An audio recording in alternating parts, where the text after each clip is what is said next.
I'm Ryan, this is my brother Daniel, and this is Rolls and the Family. And today, Daniel, I think this is a new video idea that I think is here to keep us accountable here on the channel. We are all about accountability. Because we do our top 50s, right? Every year we do this big countdown of our top 50. But you know what we haven't talked about in past years? We have not talked about what are the games that actually fell out of our top 50s. Ooh. And somebody watching it doesn't necessarily know. I don't think anybody's going and cross-referencing. Can you imagine? People aren't writing down everything and tracking year to year? I don't think we got any raging comments about like where did this game go? Yeah. But it occurred to me that this should actually be a nice follow-up video to that, is what are the games that were in the top 50, but they either dropped out or maybe even dropped out of the collection entirely. Oh, I couldn't imagine that happening. I can't imagine why that would happen. But we're here to explain ourselves, hopefully. So we've got a bunch of games. We're going to be starting with the lowest ranked from previous year's list, higher number, lower rank. And we're going to move, up to the more and more egregious. The more egregious, because by the end of this, it's ones we were saying were, way up. I mean, on surely our top games 50. that weren't way up there wouldn't I know. leave the collection. Looking at our list, and let's just say you're going to be hearing a lot. Daniel's going to have a lot of explaining to do. The back half of this list. We would love if you would leave in the comments below maybe a game that was one of your favorites but has recently fallen off, and maybe why that is. We will have links to all the games we talk about below. A lot of these games, even if they slid a little bit, a lot of them are still great games, and we'll none of mine. We'll take them case by case, objectively as far bad, as whether we still recommend them. But I'm actually going to get us started, Daniel. And that doesn't happen often. I feel like I'm always throwing it to you to start a video. And I'm going to smack it back. Smack it back, set, spike. I'm going to start with what was my number 50 last year. Okay, so this barely even counts. Onto the list. Come on, Ryan. And this is Raw. Raw dropped 12 spots to my number 62. And I don't think really anything changed about how I feel about Raw. I mean, I probably had... Let's just say that for every game. Yeah, and nothing changed. But I don't know how many new games I had on my list this year, but like that probably is a lot of why it's getting bumped down. The other big thing is I have a hard time finding groups that'll play this with me. Yeah. I had my best games of it were with a group that then kind of, one of them moved away. And so we haven't had that group again. I've had a couple times, I put your play of this in this category where it felt like it kind of fell flat. It was a weird play. It was a weird game with, the way we drew raw tiles and stuff. And so it felt like it wasn't quite. But I still think this is a really unique, fun game that, and like I've seen what it can be. And so I don't really have any thoughts of getting rid of it, but there does come a point eventually where if a game's not getting played, that you have to really look yourself in the mirror. But for now, Raw is still holding on there. It's still a game I really enjoy. Really interesting push your luck auction game, and a really nice new addition from, is it 25th Century Games? Don't ask me. Don't ask Daniel. Really nice new addition. So yeah, Raw's I don't know that it'll see the top 50 again. Oh, wow. Now that's a hot take. Okay. Staying in the collection. Very nice, Ryan. We're going to jump over to me. I feel like these first few games, it's less of something happened and more just the arbitrary nature of ranking games, because we don't look at our previous year's rankings when we rank the new games. So it feels like this one has sat in a similar spot, going from 49, squeaking out to 52. This is Roll for the Galaxy. We have experienced both Race for the Galaxy and Roll for the Galaxy, and I think we've played Race for the Galaxy a ton. If you saw our most played games of all time video, spoiler, it's up there. And we played this one quite a bit too. I mean, nowhere close to Race for the Galaxy. It's a longer game. And felt like it was a different enough experience that it was like, I feel like these both can kind of, live in that space. Now, I don't own it. You're the one who has it now, so obviously I'm not playing it much. It's probably been a while since you played it. Yeah, it's been a little while, and I don't know. I really enjoyed it when I did. Like the rolling of the dice and kind of all of the dice manipulation and all of that. I don't know. This is one that's just, I think we've played it a good amount. I'm not sure it delivers any moment for me that's like, oh my gosh, that like makes it really stand out, and maybe that's why it's kind of floating down here just on the fringe of the top 50. But a game that I still really like and would totally enjoy playing again. Well, you might be hearing more about it later, so stick around. Daniel can see the list. I have the next one here. This is the Crew Mission Deep Sea. I think there's a little of a caveat here because I think it was actually the Crew Quest for Planet 9 that was on my last year list, but I consider them close enough to the same game that I had them maintain the ranking. And so you got Mission Deep Sea, and it dropped. That's a bad choice. It basically stayed in the same spot. So it went from 49 to 53. That's a drop. It actually, relative to, there's probably more than 4 new games that came in above it, so you could argue that it went up relative I can argue objectively that it dropped. Yes. This one, I'll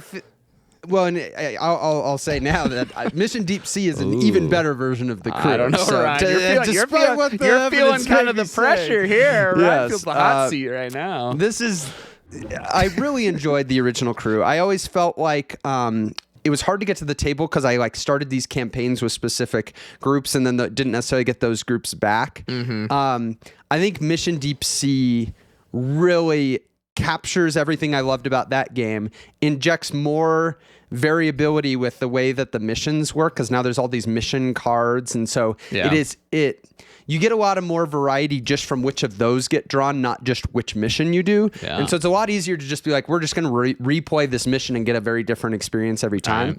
And so I really like how now I feel like I could pull this out with a group that we're not going to do the campaign, but we're just going to play some.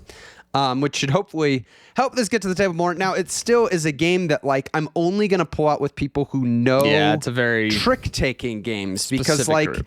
That's just, and because it's a team game and like one person can kind of like pull down the team if they're just bad at trick-taking games. You kind of want the whole group to be familiar with that.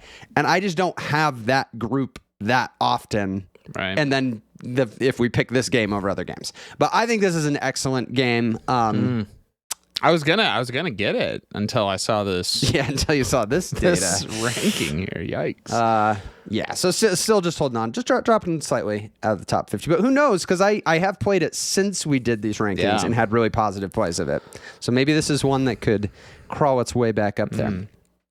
But now we're moving to some bigger drops. This next one's a bigger drop here. Here we go, Ryan. This is a long time staple in my collection. Yeah. And actually one that we have said needs to get reprinted. This should be in print, and it is being reprinted now. Eagle Griffin Games I didn't know that. Has relaunched PitchCar. I didn't say PitchCar yet, but now I did. PitchCar is the next game. So PitchCar was my 48 last year and dropped to my 72. Oh, my.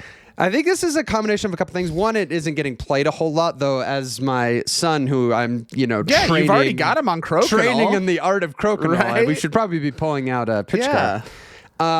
I think part of it is like the last few times I've brought it out, I've been reminded of a little bit of the finickiness of like the track and getting it all to play smoothly. But when I like think back on us playing, I don't remember that being a huge issue. Like once we like got it up, like we always had like fun races on it and stuff. So I think I'm starting to like overplay that in my mind that's something with this game. So I really need to just let this one get played more so that it can recalibrate to what it should be in this year 2025, because we've had this game since 2010. Like this was a pretty early acquisition. I have some of the expansion stuff for it, so I've got a lot to make cool tracks. But yeah, I mean, I have memories of, getting one of those flicks that goes right around the rails and like over a jump all in one go. It's got the nice like push your luck of how much do you go for on your flick. Really good flicking game. I think it's just, slipping. There's the natural slip when you're not playing games. Right. And then sometimes when you're not playing them, your memory latches onto certain things. Yeah.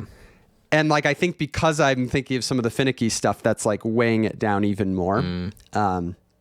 But it's a good reminder that I need to get PitchCar played. And who knows, maybe Toby will just love it and then suddenly I'll play it 100 times this year. So right. You also need kind of a big table to put it out there. if you want to make a cool track anyway. It's true. Okay, Ryan, this one, honestly, I'm like looking at it and I'm a little surprised that it's who ranked this? Who ranked this? I don't know who gave me these rankings. This is a game that I really like, and yet apparently I don't, because it dropped from 47 all the way down to 71. Yes, please tell us why this game is no longer good. This goes to thank you for prefacing with that, Ryan. Yeah. This goes to Stella Dixit Universe. And I feel like, yeah, Ryan, this is like a good counseling session for me of like, why did it drop so low? You know, I feel like, so this was a game when we've played Dixit a ton, and then we were kind of, at first we weren't interested in this because it was kind of like, well, we like Dixit, you know, but can they really do that much different, you know, version of the kind of same system? And my first impression of this game was great. It was like, man, this really... I feel like we had some like really great plays of it early that I was just like, oh my gosh, must buy. I ended up getting it, and I'm super glad I own it because I do like it more than Dixit. I hope I ranked it higher than Dixit. Yeah. I don't think Dixit's on here. I think I did. But the more I've thought, I think I've maybe cooled a little bit from that like first few plays of just like, oh wow. And it's still really fun. Like, you know, like doing the super spark and all of that. You know, you're looking at these cards and trying to, you know, match up with different people. Like, I still think it works super well. Honestly, I just think I've cooled from the initial few plays of it being amazing. Distinction is like, I don't think it's a game that gets worse with repeated plays. I think it's more that natural. It was such a cool, novel thing out of the gate that it almost got overranked, right? I would say a little that. bit. Right. But I think I don't think either of us have cooled on how much we like this game being in our collection and playing it. But yeah, that when we first played it, those first few, I think we were blown away a little bit by how well it worked, this new twist on Dixit. No, totally. And just the super spark moment is like, that is just such a fun thing. The more you play the game, you know, you aren't as like, oh my gosh, you know, the ranking change wasn't after you had that game where you were the first to go and said one that nobody had. You know, Ryan, I will not confirm nor deny whether that influenced the severe drop in the ranking. Yes. But still a very good game, Stella Dixit Universe. Nice. I talked about how sometimes when games don't get played, they're naturally going to slip. This next one is an example of it. Sadly, it's a game I've only played once. I've played it once too. Very near my, not with me, but Daniel advised me not to get this game. This is very high on my list of games I need to get played again, and this is Inish.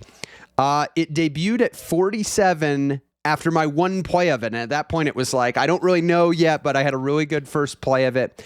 I just haven't had the right group, or whenever I do have the right group, we're picking a different game to play. I need to get this one played. I actually think our sister Caitlin might like this one. It's a little bit more interactive on the map there, but dropped from 47 to 54, which is 54 was kind of an arbitrary rating because I literally didn't play it. I know those ones that's like, I haven't played it in 4 years. What do I rank And this? I'm going off of one play. Like sometimes you don't play it and you're like, but I played it 100 times. You know, I remember, where this is like, man, I don't even know. But I know I really enjoyed the one play of it. So it just needs to get played more. And maybe that's going to be the recurring theme on this list. I don't know, Ryan. I think you should have listened to my advice of not purchasing this one. Yeah, maybe you should have listened to Daniel.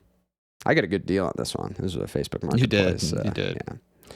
This next one is a game that is an iteration off of one of the original games my wife and I really loved playing together. But this one really intrigued me because it was a specific 2-player version, which is how we always played the original game too, with a twist on it. This goes to Splendor Duel. And so this one dropped from 46 all the way down to 68. And that's not insignificant.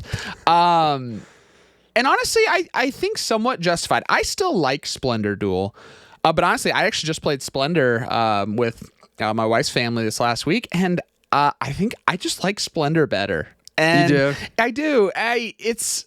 Splendor Duel is a decent amount more thinky than regular Splendor.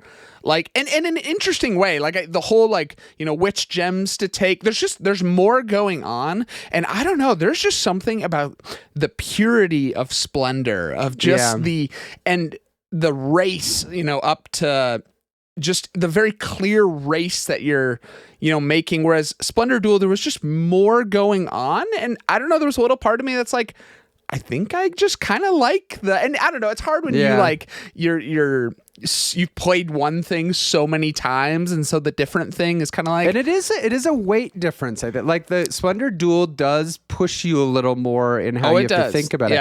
I think what you're saying, it reminds me a little bit of like, we really love Ticket to Ride, and one of the expansion maps I have for Ticket to Ride is the UK one where you get like the technologies and you like can't play in certain. And I found that I almost feel a similar way about that one of like, I really enjoy that map.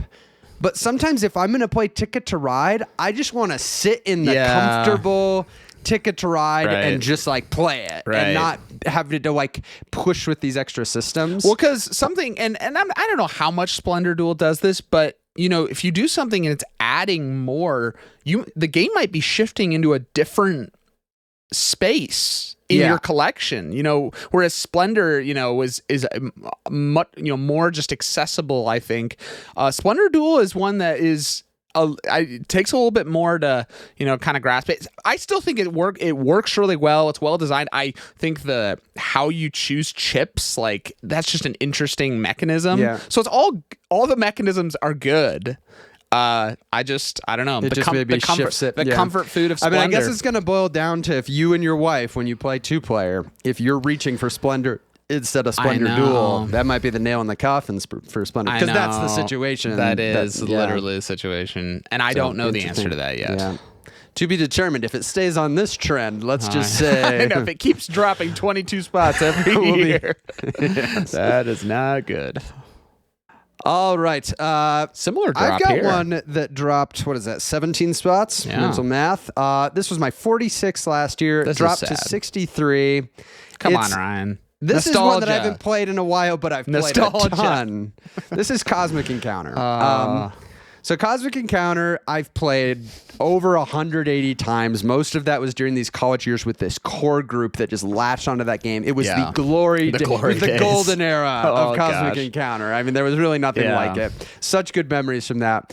Now it's in this new era where it doesn't get played very often. I don't often have that group. It's hard to want to bring it out with like a new group because one, it's a little bit unpredictable in how good a single game is going to go. And I'm only really going to want to teach it to a group if I have some confidence that group's going to play again. Because that's really this is a game that really rewards multiple plays with the same group.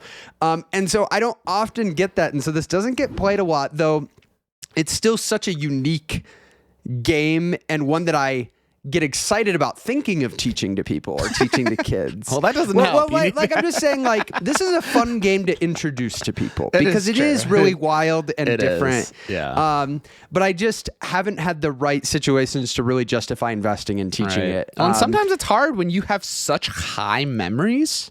Like you're comparing every play after that to those moments, you know? And as we talked about before, during that time, we would often play it many times in an evening. And know that we're probably within the week playing it again. Like we were playing it so much that like I know in those memories there were a bunch of lackluster games. But it didn't matter because when I played it 40 times in a month, it didn't matter that like 8 of them didn't go great. You just spun it, you know, passed out the aliens and played again. So yeah, this is one that I think has had a natural slip over time. I think there's also some of, when you've played it this much, I've seen so much of what can happen in Cosmic that it's less likely to have that moment of, whoa, I've never seen anything like this before. Because I have seen a lot of the different things that can happen in this game system. But still a really unique, with the right group, right situation. I mean, some of my best gaming memories, I can't deny, are with Cosmic Encounter. I don't know, Ryan. You want to sell me your copy? It's well loved, man. Like you can tell when you look on the shelf, you can tell which games are really well loved just from the box. Cosmic's well loved. It is. A game that actually the recent development. Yeah, this is breaking news. I think this one is on the cusp of maybe getting culled out of the collection. Wow. A game I really enjoy, but that hasn't stopped me before from getting rid of Ryan games. hasn't made bad decisions before. This is Roll for the Galaxy. We talked about this one a little bit. Dango had it higher on the list. Mine fell a little further. Mine was at 44 and dropped down to 61.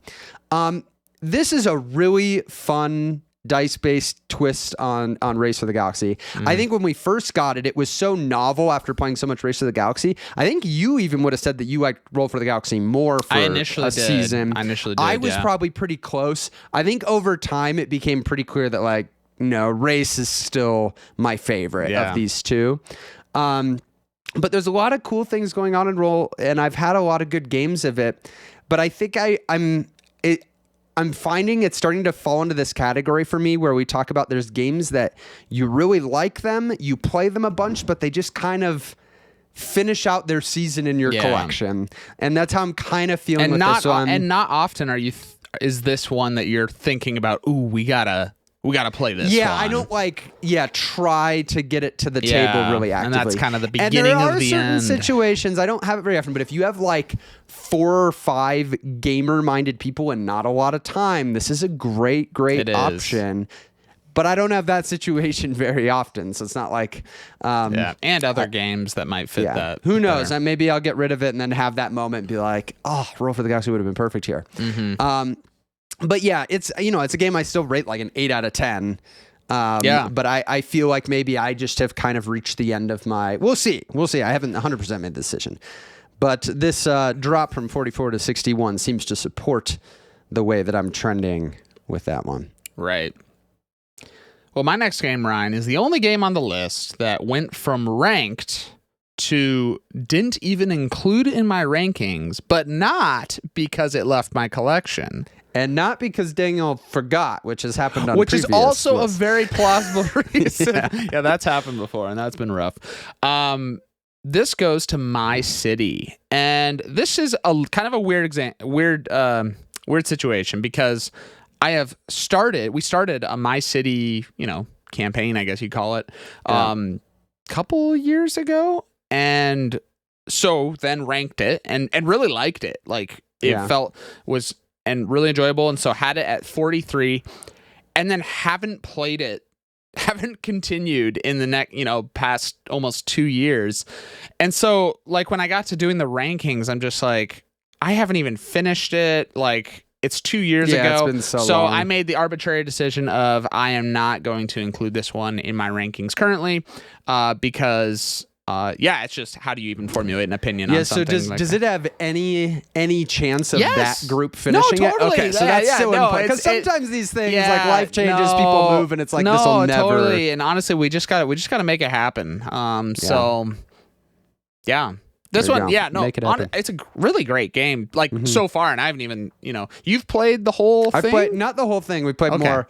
Any chance of that finishing? Well, we had the friends we were playing with move. So no. And they're back here sometimes, but it's kind of like when you're back here sometimes where it's like, okay, what are you going to play? What are we going to play? Is it that one? So there is a chance. I mean, it's my wife's sister and her husband, so it's at least guaranteed these people are going to be in our life. Who knows? But I will say that is the other hard part about these kind of things is if you do have a long gap, it kind of kills the momentum of like, I want to go back to this, versus... Fortunately, this game's like pretty rules light. It is. That like the hump to get back in is not so big that if like you hadn't played Gloomhaven in 2 years and you're like, should we get this thing rolling again? This is a little harder. It's true. Okay. But yeah, we'll see it. We'll see if you get it played the next year. Yeah. I don't know how good the odds are. This next one's interesting, actually, for me. I want to hear Ryan's This is a game that we had a long time history with the game. Ghost Stories. Really enjoyed. Was one of the first cooperative games got. Had so many good stand-up moments playing this cooperative game, rolling dice. And we really enjoyed this new version of it, which is Last Bastion. It was my 43 last year, which I think was not that long after I got it. It dropped to 55, so it fell out of the top 50. I think it's one of these situations where it's a new game. Last Bastion's a new game, but it's also not. It's like it's ghost stories. This game that's one of the oldest game experiences in my collection. Right. And I have played it so much that like I'm not super drawn to making sure it gets to the table. And like, but it hasn't yet gotten to the point of what I was talking about with Roll for the Galaxy, where it feels like it's, you know, finished its stay in the collection. So it's kind of in this weird in between. And I think that has led it to drop, you know, out of the top 50. But still a really fun, just cooperative, kind of this almost tower defense thing with all these enemies coming, and you're moving around the castle and using abilities, and you know the fact that it uses dice the way it does means that there's going to be exciting moments, and it often leads to a very kind of like climactic ending. Because it's a fun one. If you know this game well, can you play this in an hour? Is that it's under an hour? Because that's one of the things we complained about with the Ghost Stories White Moon expansion, is it kind of bumped the time that's still, and because I have Last Bastion as well, and that's why it's in my collection. It is that under, if you can have the, I just haven't taught it to like my group yet, but if you want that under hour. But still kind cooperative, of like gamery, a little bit epic, but not too heavy. It fits a nice kind of spot there. It's got nice variety with, especially the new edition, with all the different abilities and stuff. So yeah, it's one, I think it makes sense to me that it's dropped out of the top 50. I don't think it's necessarily going to make a jump back in. But yeah, still a really fun cooperative game.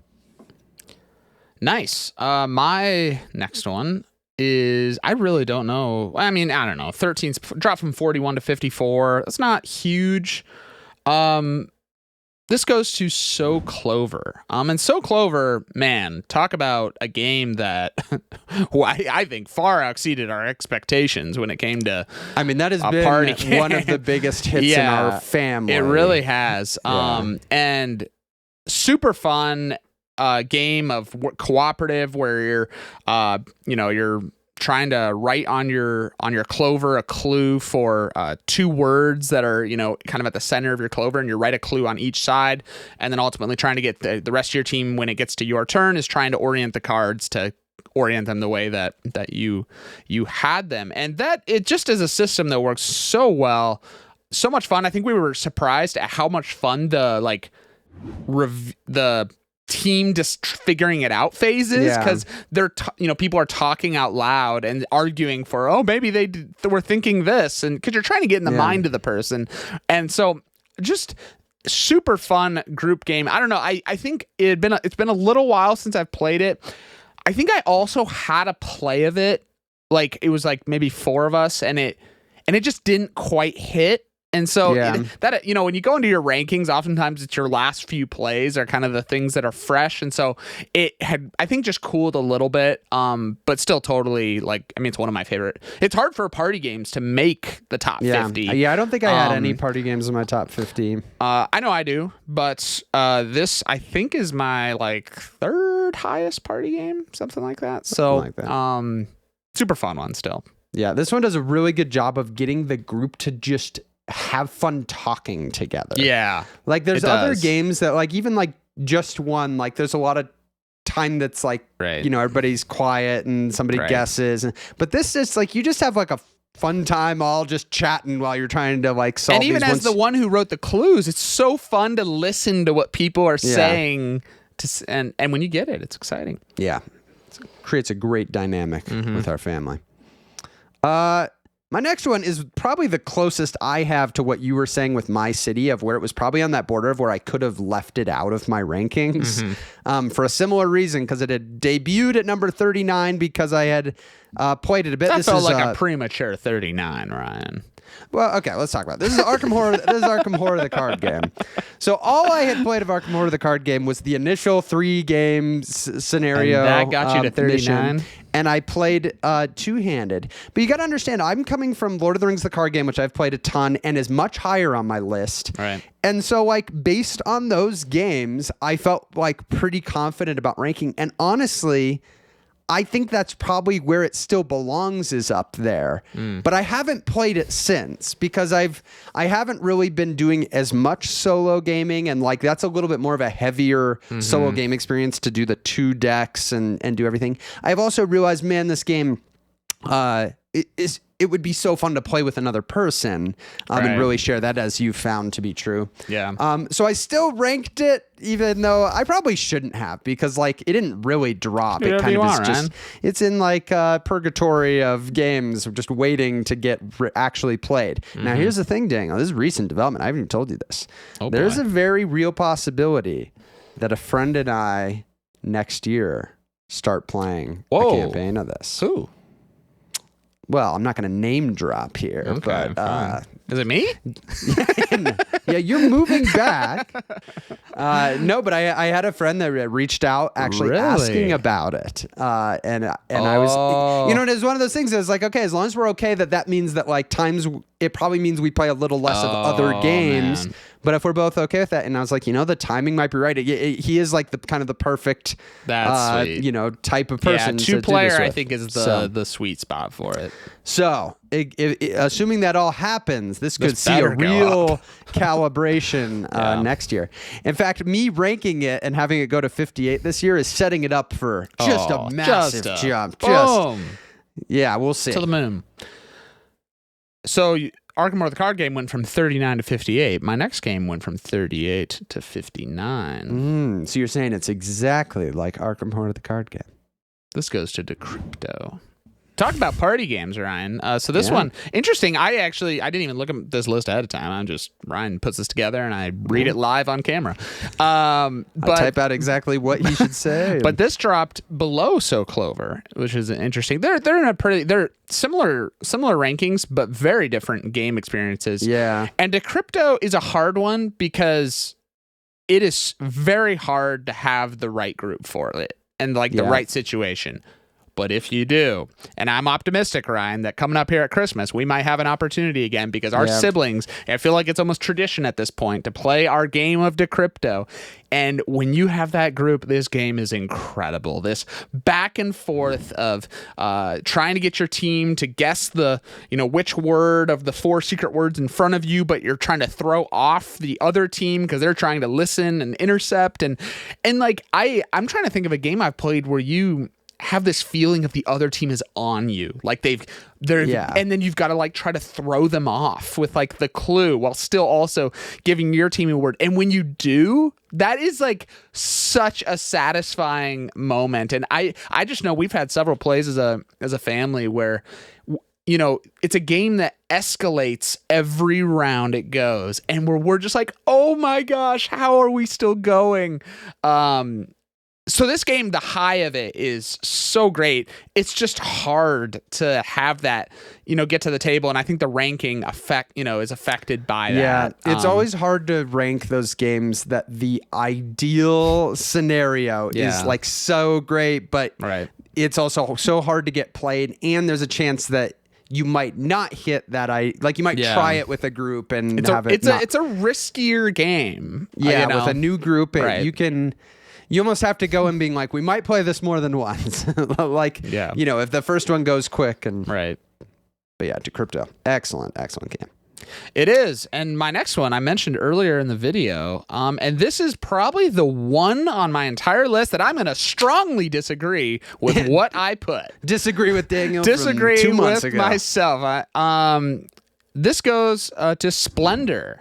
I mentioned Splendor Duel earlier. This dropped 37 all the way down to 55, and that is not accurate. And again, you talk about that is not okay. That is not what's not Splendor out of the top. No, 50. it's not okay, Ryan. And you know, I talk about how, you know, rankings are always affected by your recent plays, but I'm telling you, I played it this last week, and I just was reminded this game is so good. I just love the efficiency puzzle because it's a race. You know, you are racing to 15, and so trying to figure out the best path. You know, you kind of look at all the cards at the beginning, you look at the nobles at the top, and you're like, okay, what is a path that I think can get me there? But you also have to be willing to adjust a lot along the way because you're getting, you know, someone takes the whole reserving of cards. I mean, man, this game is. It can be cutthroat of, you know, watching your opponents and reserving something when you think someone, you know, is going to get a lot of points going for that one. Do I reserve that card? Because reserving, you know, is less efficient in the sense of if I just grabbed more gems and bought it, by itself. So it's always that tension of, when to reserve, when to go for gems. And yet, like I said before, it's just the rule set is so simple. The rules are simple, but the strategy in it is so fun. So I'm going to, I don't know if it'll get back up to 37, because that's pretty high. But I firmly believe this one will be back in my top 50 this next year. Mark his words, everybody. Oh, no. Yes, write it down. Remind me in 10 months. Yeah, no, it's interesting, that reserve mechanism. It's kind of like this reverse push your luck thing. Like, a lot of times push your luck in the games is like you take an action to push your luck, or you choose to keep going. But this is like you're pushing your luck by not doing it. Yeah. No, totally. It's like the default is to push your luck. Right. Interesting. My next one and last one, let's just say. We still have a lot of video left, Ryan. After this one, we have Daniel's 4 highest ranked ones, and they all, what is that? They all left the collection. Oh, boy. Oh, man, this is about to get spicy. Mine still is in the collection. Mine dropped from 37 to 51. This one totally makes sense. Why? This is Lord of the Rings Journeys in Middle-earth. When it was 37, I had just been finishing and doing a campaign of this game. And so was really enjoying it, having a lot of fun with it. Haven't played it since, because we didn't start like a new campaign. So it's a natural... It's always hard with these campaign games, right? Where it's like, well, how do I continue to rank it? And my philosophy tends to be like, if I'm not playing it, it has to slide.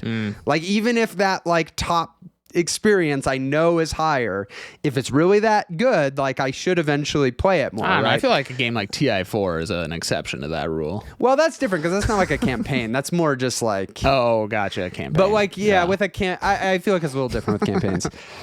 This is a game that I really think someday would be very fun with kids. Especially, like I'm hoping eventually to, like read the Lord of the Rings to my boys, and who knows, maybe that'll reawaken just like the Lord of the Rings segment of my collection will just get this boost of play.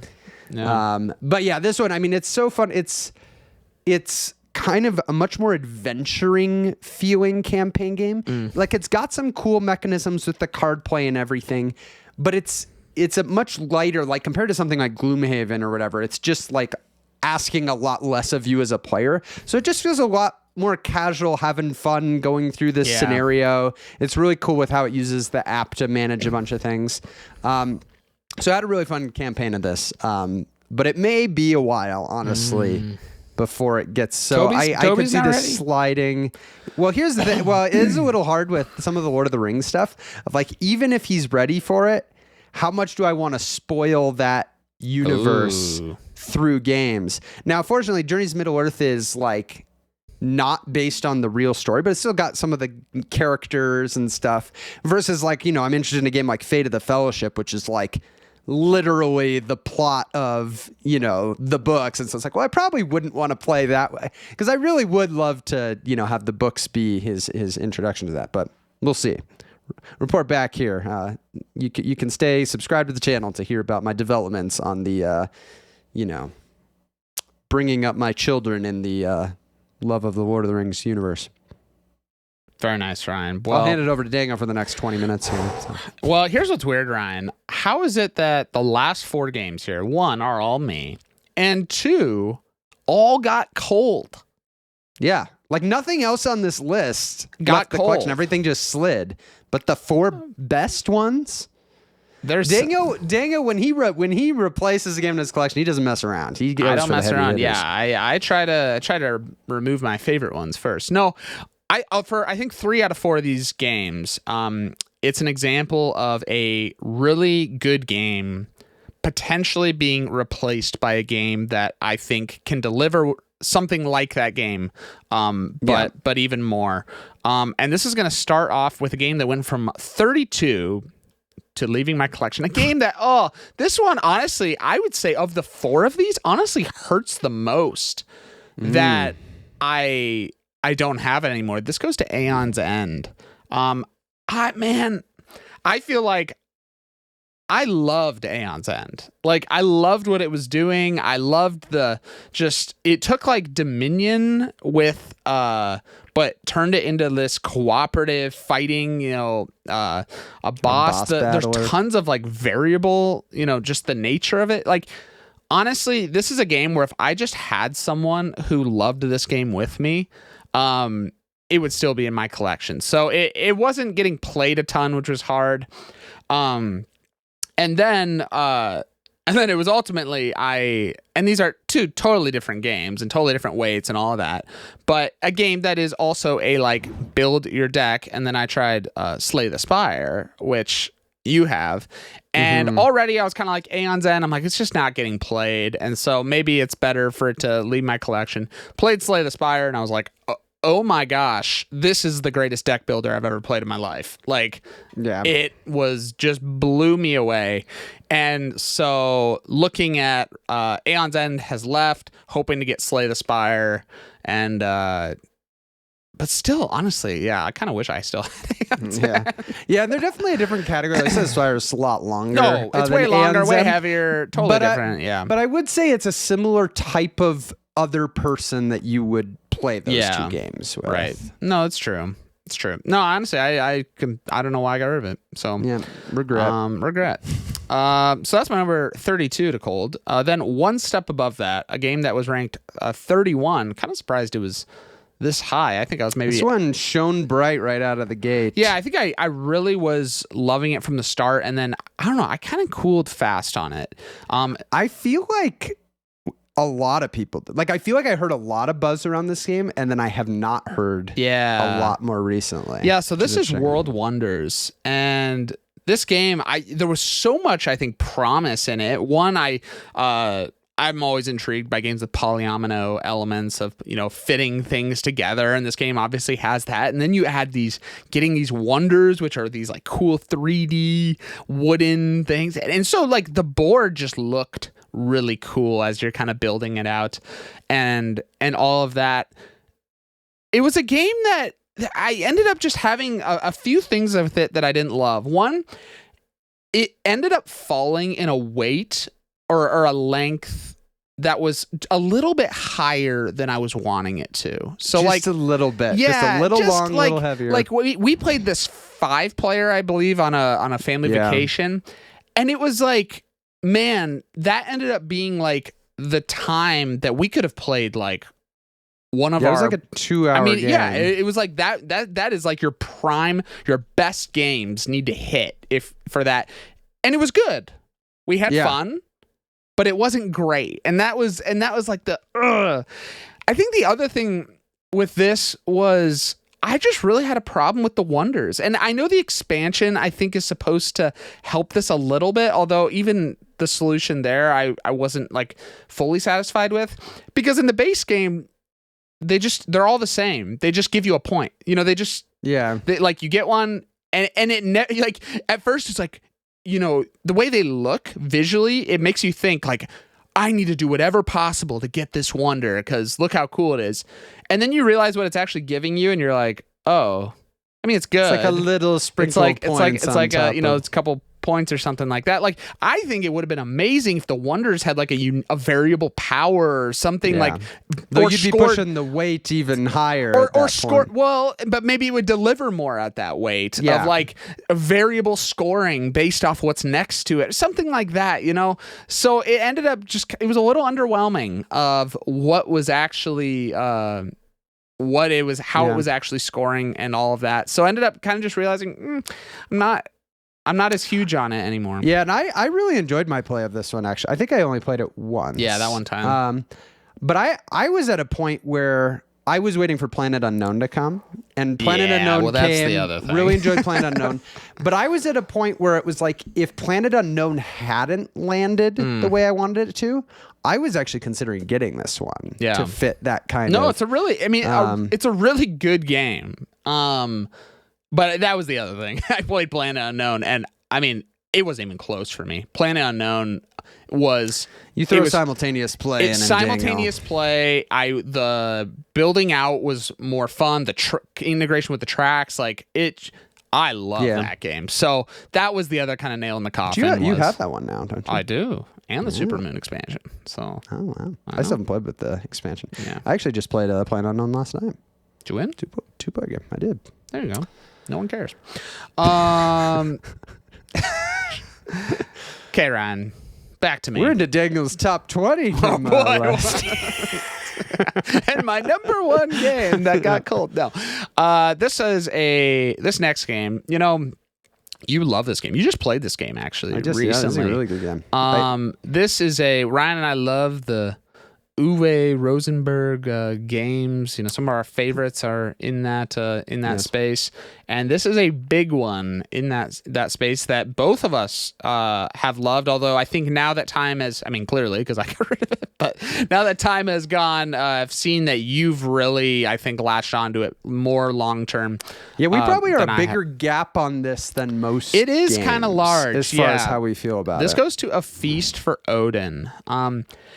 And this is one that honestly, played it quite a few times and really enjoyed it. Got it myself. Got the Norwegians expansion, which is a great expansion, and all of that. There were a few things that led to this game leaving the collection. One, my wife did not like it, and that I still wonder, if she had continued to really like it, how it would have played out. I know, and that's just hard because she's the main person that I could have, at least in that season of life, maybe had you're in a different season now, opportunities to play it with. So that was hard. But also, I realized I just really don't like wide open sandbox style games where I feel like here's a feeling I hate, Ryan. I never like when I'm at the start of a game and I'm just like, I could kind of do anything here. Yeah, what do I want to do? I have to just arbitrarily pick a route whereas I want to be, you think about a game we love, Agricola, where you're giving cards and you discover a direction based off discovering the route is a puzzle of itself. I love that. I don't want to have to just arbitrarily say, this game I'm going to try this or this game I'm going to try that.